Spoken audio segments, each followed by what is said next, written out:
Welcome! Right, today's video is my August wrap up of all the books that I read in August. And I'm just going to get straight into it because I read a whopping 18 books. Woo! It was mainly audiobooks, 11 audiobooks and only 7 e/physical books, but I've enjoyed quite a few books this month and I feel a little better than I have in previous months when I haven't done as well. So the statistics of the ratings, let's get into the good stuff. Right, I read 3 5-star books. I read 7 4-star books and 6 3-star books, which isn't too good really. 2 2-star books. Oh god. And I read 0 1-star, which is great. So there are a few books that I did read in August that I'm not going to tell you about, to be honest, because I did talk about them quite a lot in the Summerween vlogs that I did. So if you are interested in those, you can head over to those videos. They were Anna Dressed in Blood by Kendra Blake. I gave that one 3 stars. Then I read or listened to Homemade Haunting by Rob Stenner, again 3 stars. My Best Friend's Exorcism by Grady Hendrix. Oh, that was a 4-star. That was a fantastic book. But again, I talk about all the bits I love in the vlogs. And then Zomblog as an audio book by T.W. Brown, and I gave that one 2 stars. So yeah, that wasn't so good. Right, so the rest of August, there was a whole 3 weeks prior to Summerween where I actually did do some reading as well. So the first one I want to tell you about is The Cure by Glenn Cooper. And I mean, oh my god, this is the book that I have been searching for the whole of the pandemic. Right, so the storyline. Okay, so scientists are trying to develop a cure for Alzheimer's disease, and they've got like this kind of sort of working cure type thing that they're trialing. And they've trialed it with one specific patient. Unfortunately, that patient happens to come in contact with somebody else who's got quite a rare virus that the team never kind of thought about when they were developing this cure. And these 2 viruses kind of mesh together, or I don't know what they do, but they're kind of there. And then they turned into a completely different virus that just was pandemic. Like, it just spread. Somebody only even had to be like in a room and coughed at the same time as you, and that was it, you caught it. Now the people who caught this virus and succumbed to it, they just forgot everything basically. It was kind of like having extreme severe, end of the line Alzheimer's, because they just forgot everything. Well, aside from like basic survival stuff such as feeding and going to the toilet and basic sexual urges.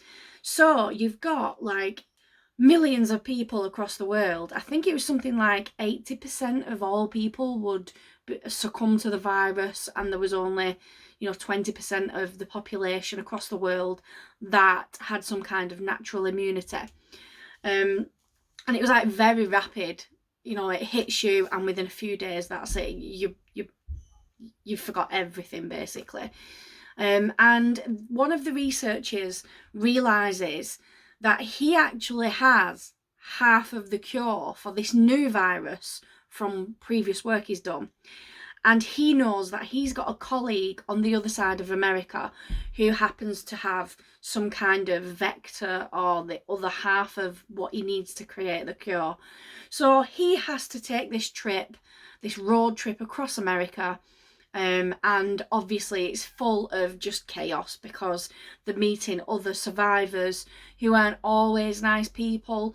That, you know, they're coming across people who are unwell. They're coming across horrible scenes where people have just sat and wasted away and starved and rotted because they didn't know how to open the fridge to get food out. It was just crazy. I absolutely adored this book. Like, I've read reviews since I've finished it, and there's people who were just like, no, this is just ridiculous, so much crazy shit goes on, it's just not, you know, not believable. But for me, just every time it got more and more fucked up, I was like, woo, what's going on here? You know, I mean, there was incest, there was rape, sexual assault, violent, bloody, gruesome murder. There was just everything was going on. It was like cults, and oh, it was just like crazy. And it was just like bang, bang, bang, bang. And no, it's not believable that all this stuff happened to these people, and this guy's just a doctor with no survival skills and he still manages to escape. It's not believable. No, it's not. But it was just so much fun, and it was so fast paced, and it was just so interesting about this take on things, and I just loved it. The only thing that I'll say is that this book is hella full of medical and scientific terminology, like loads of it, and that has been a criticism from quite a few readers. For me, that wasn't a problem because I've got like a medical background and I love that kind of stuff. I love all the scientific and, you know, all that interesting kind of geeky stuff. But if you don't, then this is not the book for you because you'll struggle big time. It really is full of it. But yeah, I loved it. 5 stars without a doubt. And one of the other 5 stars this month was Felix Ever After by Kaysen Calendar. Now, this book has been all over BookTube and Bookstagram and everything. Everybody's talking about this book. This has a trans main character. It's a trans boy, and he is kind of outed. Like he's not outed because he's not secretive about being trans, but like somebody finds pictures of him from when he was a girl as a child, and they put them all up over the school and kind of start this online bullying campaign saying you'll never be a boy, you're not a real boy, why are you pretending, you'll always be a girl, things like that.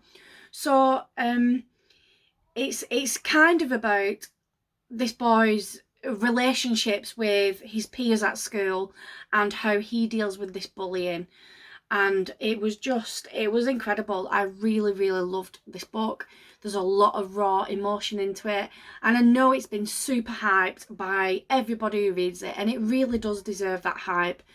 There's some, you know, possible triggers in there, sexual assault maybe, but yeah, it's something that I would say to people, really go and give it a chance, even if you're not sure if it's your thing, just because for me it was something where I learned things I'd never learned before.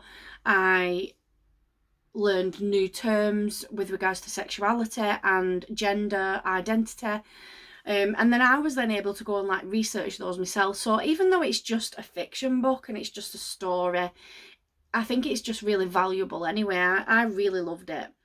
And the third 5-star book this month was Playing Nice by J.P. Delaney. This was an arc that I'd requested and got approved for. I've heard of the author before but never tried any of those books. So this story follows a man called Pete and his wife Maddie. Now, they've got a little boy who is 2 years old, and one day there's a knock on the door. Pete answers it, and there's a random guy stood there, and he says, you know, I've got something to tell you. Your son isn't your son, he's my son. And you kind of think, whoa, affair maybe? Like, actually no, what he's saying is, that's my son, and me and my wife have got your son. So it's about this whole switching at birth kind of nightmare that parents would never ever wish to face in a million years. And what makes it slightly more complicated is that the other son has got quite significant physical, mental, and developmental difficulties. He needs, like, 24-hour care. And he's going to need 24-hour care for probably the rest of his life. So it's like already a difficult situation, and then it kind of starts getting worse because there's suspicions raised over how the other man treats the son that lives with him that isn't his, and his wife. Oh gosh.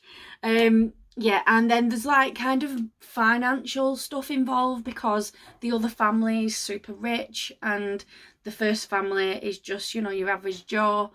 And then they're like competing to try and appear to be the better parents, and there's like custody battles and then court cases and accusations flying, and I just don't want to tell you specifics because it will spoil it. There's so many twists and shocks in this story, and the types of thrillers that involve parents and a parenting dilemma over their children, they always get to me, always. I think they're fantastic, but they terrify me at the same time. And this did that. This did the job. It really was a thriller. I just couldn't stop reading. Like, I was like, oh my God, are they going to get out of this situation? Oh, and then you get to the next bit and you're like, oh, what the? He did not. Oh, and then you're reading more to try and like see what happens. And yeah, it was just absolutely incredible. I really, really recommend that to anybody that loves the kind of there's quite a few of them out there, isn't there? One of the more recent ones that I read only about months ago was The Chain by Adrian McKinney. And yeah, so if you read that and you like that, then there you go. This is another one for you. Right, on to the 4 stars. So I Am Changed by Susie Zale. This is like a coming of age type story set in Uganda. We've got a young girl called Lillian, and she is, well, all the girls in the village are raised to kind of have this mentality where they don't have a voice. They stay at home, they look after the men, they look after the home, the cooking, the cleaning, all that kind of stuff. They don't have an education, they don't have a career. But Lillian wants the education. Lillian wants the career. Like, why should she be treated any differently than the boys? Especially when she feels that her kind of prospects, if given the chance, would be miles better than her brother. She is better at schoolwork when she does it. She has a better understanding. So she is fighting against her culture, basically, and against her family who want her to have this kind of traditional role. And it's just, it was a difficult story for me to initially relate to, and obviously because I'm white, middle-aged, living in Britain, I have never had that kind of experience before. However, those differences in my kind of life and Lillian's were the things that like raised my feelings the most. You kind of get enraged and upset that this is the reality for some girls around the world, and why, purely based on where they happen to be born. It's crazy. So there's a lot of hot topics in this book. I mean a lot. Like, we cover sexism, sexual assault, rape, teenage pregnancy, child abuse, prostitution, forced child marriage, and female genital mutilation. And some of it is described fairly explicitly, and it's not an easy read at all in the slightest, but it is an incredible story. It really, really is. Next up is The Treatment by Sally J. Roberts. Now, this one is a memoir of a mother whose son was diagnosed with cancer at the age of 6. she is fighting to get him the best treatment. However, she goes and does a lot of research herself and discovers treatments that aren't recognised by the NHS in England.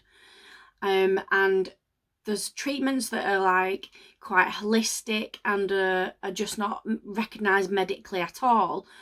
And then there's also treatments that are being trialled at the time that she's fighting for him to be part of the trial. And then there's also other treatments that are being used in other countries, but just not in the UK. And so she kind of ends up very, very conflicted with the medical team who have responsibility for her son and his treatment. And it just kind of escalates to the point where she ends up having her parental rights removed, and the child is taken into social services / foster care at some point for a very brief time. And then he ends up having to live with his father, who is agreeable to what the medical team have said. And it kind of goes on for a good few years, because even once he's had some of the treatment, there's like ongoing treatments. So at one point he had some surgery that they said removed the tumour completely. However, he would then need, I think it was radiotherapy or chemotherapy long term, to make sure that there was no traces and that it wouldn't come back. But she was kind of arguing that if you've said that he's not got cancer anymore, like you've removed everything, why would you then give him this very harsh treatment that would make him more unwell than he was when he had, prior to the surgery? And it's, I felt for the woman, I really did, but then I also felt for the medical professionals in that situation, because they are governed by the guidelines. No individual doctor can just completely change a treatment plan and start doing treatments that haven't been recognised in the UK. It was just a horrible situation overall, and the little boy did eventually make a recovery. Unfortunately, whether it was because of the cancer or the tumour or the long-term treatments, he did have some kind of long-term health problems / side effects of whatever had happened. And yeah, it was a hard read, and it gets all these emotions going, but the only thing that kind of put me off a little bit is there was like the forenote was written by somebody else, and it sounded very, very, very anti-vaccine / anti-establishment type conspiracy theory type stuff, and that was really off-putting, because if that's not something you believe or that you follow yourself, then it might put you off reading the book. But actually the book's got a lot of relevant information, I guess, with regards to the law and how medical treatment is decided and how it works. I have just realised that there is no way on earth I'm going to get 18 books done in one video. Not a chance. So what I'm going to do is make a part 2 in a few days, and I'll tell you about the rest of the books that I didn't manage to tell you about today. But for now, the next one I'm going to tell you about is Dear NHS. This is the book that was, I think it's 100 stories from famous people across the UK who have talked about their experience with the NHS. And it's the charity book where from every sale of the book, a percentage goes to support the NHS, especially during everything they've done because of COVID-19 and the staff who've been heroes, basically. I feel really horrible saying this, but there were parts of that book I just didn't enjoy at all. Overall, I gave it a 4 stars, but it was very much verging on a 3-star, and I think it was because it felt like every celebrity that they'd asked would they like to contribute to it just was like, yeah, I'll contribute, whether they had anything to contribute or not. So there was stories that were celebrities saying, I haven't had any experience with the NHS, but I would like to say thank you to all the doctors and nurses and thank you. And it was like, but it was just very like odd that I think I assumed, and from speaking to other people, that it would be like interesting, sometimes funny, sometimes sad, whatever, stories of times that that person or their loved ones have had to use the NHS and how amazing it was. Rather than just somebody saying, I've not had any experience with them, but thanks anyway. I think Joanna Lumley at one point, she said, I haven't had any experience with the NHS for the last 60 years, but when I did, they were great. What? Why don't you just leave some space for somebody else to contribute something proper? But yeah, there was some really, really good stories in there. I particularly love Jo Brand. She was a former psychiatric nurse and her story was brilliant. Yeah, it was. I'm glad that I bought it and read it, but it wasn't as great as I was expecting it to be. And then 2 3-stars that I read this month. I completed the Beautiful Creatures series, so I finished Beautiful Chaos and Beautiful Redemption. Both 3 stars. I'll be honest, I think it could have stayed as a trilogy. I don't think it just didn't need carrying on. It kind of lost, I don't know, lost the entertainment value. It just went off on a tangent and they were just dragging it on to make more books and more money, basically.